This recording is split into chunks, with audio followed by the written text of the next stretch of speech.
Hello friends! In 10 seconds I'm going to show you how to use a new YouTube feature called Clip.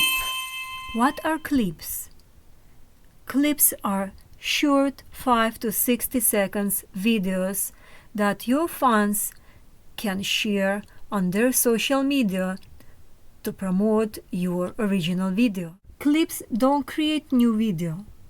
They only point to your videos and streams. Anyone who is watching your clip can click and watch your original video. It's very important to know that all views, watch time, and ad revenue will be added to your original video. How to use clips? Go to your favorite YouTube channel. At the bottom of the video, you will see the clip button. Drag on the slider in order to adjust desired length of your clip. You can clip from 5 to 60 seconds of your original video. Title your clip.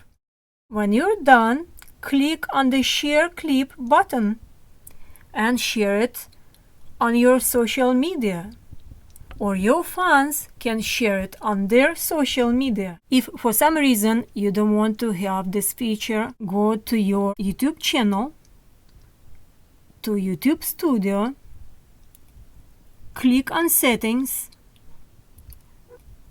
click on Channel, click on Advanced Settings, scroll all the way down and simply deselect this feature. When people click on that clip and watch that clip 5 to 60 seconds, the watch time from watching that short clip from your video will be counted and monetized to your channel. There are obvious benefits for you to select this valuable feature. Not each of your videos will have clip feature. Why? I don't know. You can ask YouTube. If you talk about politics, most likely you will not get this feature under your video. Leave your thoughts in the comments below. If you like this video, give it a like and subscribe to my channel to watch more videos like this.